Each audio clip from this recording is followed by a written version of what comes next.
তেসরা মে বিশ্ব মুক্ত গণমাধ্যম দিবস। মত প্রকাশের স্বাধীনতা আর সাংবাদিকদের নিরাপত্তা নিয়ে যখন বিশ্বজুড়ে হচ্ছে নানা আয়োজন, সাংস্কৃতিক রাজধানী কুষ্টিয়ায় যাকে বলা হয় দৈনিক পত্রিকার জেলা, দিনটি পেরিয়ে যায় প্রায় নীরবেই।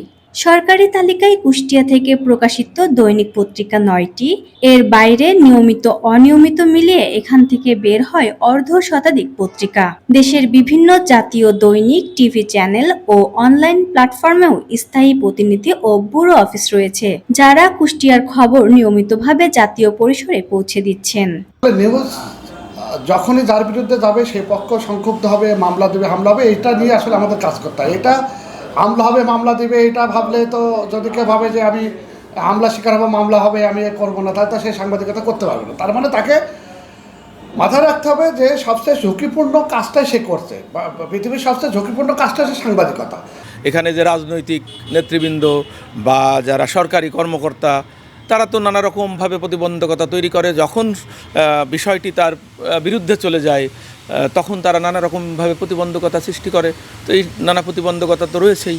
আমরা এই দিবসে আমরা চাইব যে আমরা যারা সাংবাদিক তারা যেন স্বাধীনভাবে কাজ করতে পারি এবং ভয়, শঙ্কা এগুলো যেন উপেক্ষা করে আমরা সবাই একত্রিতভাবে আমরা যারা সাংবাদিক সমাজ সবাই যেন এগিয়ে যেতে পারি। আমরা নির্বিঘ্নে কাজ করতে পারবো, সেই নিরাপত্তার বিষয়টা সরকার যাতে শতভাগ নিশ্চিত করে, এটা আমাদের চাওয়া। কম্পিউটারের সামনে বসে কেউ কপি লিখছেন, কেউ আবার অনলাইনে আপডেট দিচ্ছেন। প্রিন্টের পাশাপাশি কুষ্টিয়া থেকে ডিজিটাল প্ল্যাটফর্মেও সংবাদ প্রচার বাড়ছে। চলতি বছরে ফেব্রুয়ারি থেকে আন্দোলনের বাজার ডিজিটাল ও নিয়মিত অনলাইন সংস্করণ প্রকাশ করছে। ১৯৯৩ সালে জাতিসংঘ ৩রা মেকে ওয়ার্ল্ড প্রেস ফ্রিডম ডে হিসেবে স্বীকৃতি দেয়, মুক্ত সাংবাদিকতার পরিবেশ নিশ্চিত করা এবং সাংবাদিকদের উপর আক্রমণ, হয়রানির বিরুদ্ধে বিশ্বমত গড়ে তোলাই যার মূল উদ্দেশ্য। আমাদের সহকর্মী রুবেল আজ এই সাংবাদিকতা করতে যেয়ে সে হত্যাকাণ্ডের শিকার হয়েছে। আজ পর্যন্ত তার বিচারটি আমরা করতে পারি নাই। আজ ৩-৪টি বছর অতিবাহিত হয়ে গেল, সেই মামলার কুলুপন্ত উদ্ধার করতে পারি নাই। তাহলে এখানে কিভাবে আমরা সাংবাদিকতা করব এই চ্যালেঞ্জ মোকাবিলা করে? আমার মনে হয় না যে আমরা এই আজকের দিনটিতে প্রতিবারই আমরা বলি, পালন করি, কিন্তু এর বাস্তব কোনো প্রতিফলন আছে?